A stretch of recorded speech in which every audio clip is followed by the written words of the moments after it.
Saudara-saudari yang dikasihi oleh Tuhan Yesus Kristus, selamat bertemu kembali dalam program Arus Hayat Voice. Dan dalam kesempatan ini, saya akan menyampaikan firman Tuhan dengan judul Jika Seorang Berbuat Dosa. Pembacaan Alkitab diambil dari surat 1 Yohanes pasal 2 ayat 1b sampai 2a. Demikian bunyinya. Jika seseorang berbuat dosa, kita mempunyai seorang pengantara kepada Bapa, yaitu Yesus Kristus yang adil. Dialah pendamaian untuk segala dosa kita. Saudara, setelah kita beroleh selamat, tidak seharusnya kita berbuat dosa lagi. Setelah kita beroleh selamat, Tuhan segera memberi satu perintah kepada kita.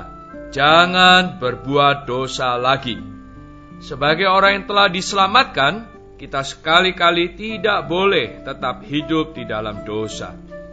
Orang Kristen bisa tidak berbuat dosa, karena di dalam orang Kristen ada hayat Allah.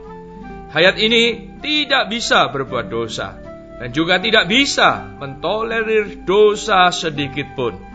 Hayat ini kudus, sebagaimana Allah adalah kudus. Hayat ini dalam batin kita memberi kita perasaan yang luar biasa pekanya terhadap dosa. Bila kita hidup menuruti perasaan hayat ini, atau bila kita hidup dalam hayat ini, niscaya kita bisa tidak berbuat dosa. Tetapi kita orang Kristen mungkin berbuat dosa, sebab kita masih berada di dalam daging. Bila kita tidak hidup menurut Roh Kudus, tidak hidup di dalam hayat, di mana, kapan saja ada kemungkinan bagi kita untuk berbuat dosa. Namun, setelah seseorang beroleh selamat, jika ia malang sampai berbuat dosa lagi, apakah ia akan binasa? Tidak. Tuhan pernah berjanji dalam Yohanes pasal 10 ayat 28. Aku memberikan hidup yang kekal kepada mereka, dan mereka pasti tidak akan binasa sampai selama-lamanya. Dan seorang pun tidak akan merebut mereka dari tanganku. Dengan kata lain, begitu seseorang beroleh selamat, ia akan selamat sampai selama-lamanya. Ini merupakan satu perkara yang mutlak teguh dan dapat diandalkan. Namun, ada dua akibat yang mengerikan jika setelah beroleh selamat berbuat dosa. Pertama, bila setelah beroleh selamat berbuat dosa lagi, pasti akan mengecap akibat dosa, akan menderita susah pada zaman sekarang. Bila Anda bertobat dan mengaku dosa, walaupun Allah mau mengampuni Anda, darah Tuhan pun dapat menyucikan Anda. Tetapi akibat dosa itu tidak mungkin Anda hindari. Contohnya, Daud mengawini istri Uria. Sekalipun Allah telah menghapus dosanya, tetapi akibatnya pedang tidak akan menyingkir dari keturunannya sampai selama-lamanya. Kedua, akan menerima ganjaran di zaman yang akan datang. Injil Matius 16 ayat 27 berkata, ketika Tuhan datang untuk kedua kalinya, Ia akan membalas setiap orang menurut perbuatannya. Selain kedua akibat yang mengerikan itu, masih ada satu akibat lagi yang terjadi segera pada saat itu juga, yaitu persekutuannya dengan Allah terputus. Roh Kudus di dalamnya akan berduka. Karenanya, hayat di dalamnya akan merasa tidak nyaman. Sukacitanya akan lenyap. Dan persekutuannya dengan Allah akan putus. Tadinya, kalau ia bertemu dengan anak-anak Allah, ia merasa sangat akrab. Sekarang, tidak akrab lagi. Bagaikan tersekat sesuatu. Tadinya, membaca Alkitab dan berdoa sangat nyaman. Sekarang terasa hambar, tidak bisa menjamah Allah. Jadi jika setelah beroleh selamat berbuat dosa lagi, itu adalah perkara yang sangat serius. Maka jangan sekali-kali kita mengumbar tingkah laku kita, dan jangan sekali-kali membiarkan dosa berkedudukan di atas diri kita. Lalu apa yang harus diperbuat? Jika ada orang berbuat dosa, bagaimanakah agar ia dapat memulihkan persekutuannya dengan Allah? Pertama, kita harus tahu bahwa ketika Tuhan Yesus terpaku di atas salib, Ia telah menanggung segala dosa kita.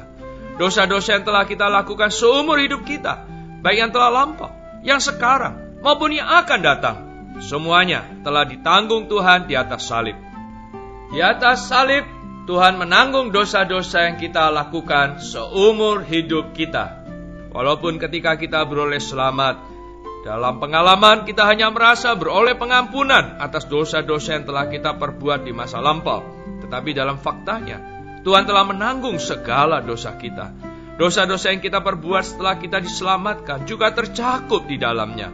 Kita harus memahami fakta ini. Barulah kita dapat memahami jalan pemulihan persekutuan. Bilangan pasal 19 adalah pasal yang istimewa dalam Perjanjian Lama.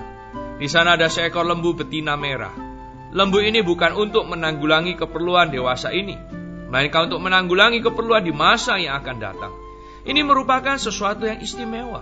Setelah seekor lembu betina merah itu disembelih, lalu harus dibakar habis, kulitnya, dagingnya, dan darahnya harus dibakar habis bersama-sama dengan kotorannya, lalu abunya harus disimpan.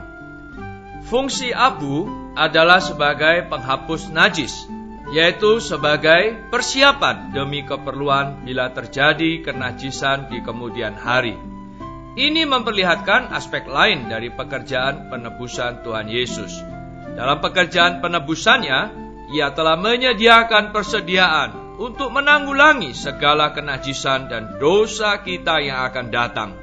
Sehingga Tuhan tidak perlu melakukan pekerjaan penebusan dua kali. Dalam penebusannya, semua telah tersedia dengan lengkap. Khasiatnya kekal dan tidak berubah. Dengan kata lain, abu lembu betina merah menyatakan bahwa pekerjaan salib di masa lampau adalah untuk kegunaan di hari ini, dan bahwa fungsi salib mencakup segala keperluan di masa yang akan datang. Syukur bagi Allah. Penebusan Tuhan Yesus cukup kita manfaatkan seumur hidup kita. Kematiannya telah menanggung segala dosa kita. Mari saudara, kita berdoa. Tuhan Yesus, kami mengucap syukur atas karya penebusan-Mu yang berkhasiat kekal dan tidak berubah. Tuhan Yesus, meski kami masih sering lemah, gagal, dan sampai jatuh dalam dosa, namun Tuhan, Engkau tetap menanggung segala dosa kami. Terima kasih ya Tuhan atas belas kasih-Mu. Di dalam nama Tuhan Yesus. Amin. Demikianlah firman Tuhan. Sampai bertemu di kesempatan berikutnya. Kasih karunia-Nya menyertai kita semua. Amin. Demikianlah program Renungan Arus Hayat Voice Note pada hari ini.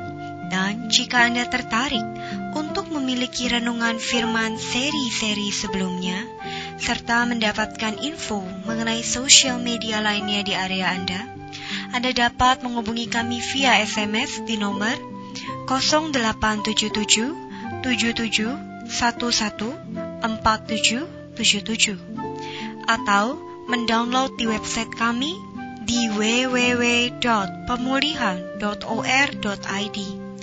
Tuhan Yesus memberkati kita semua.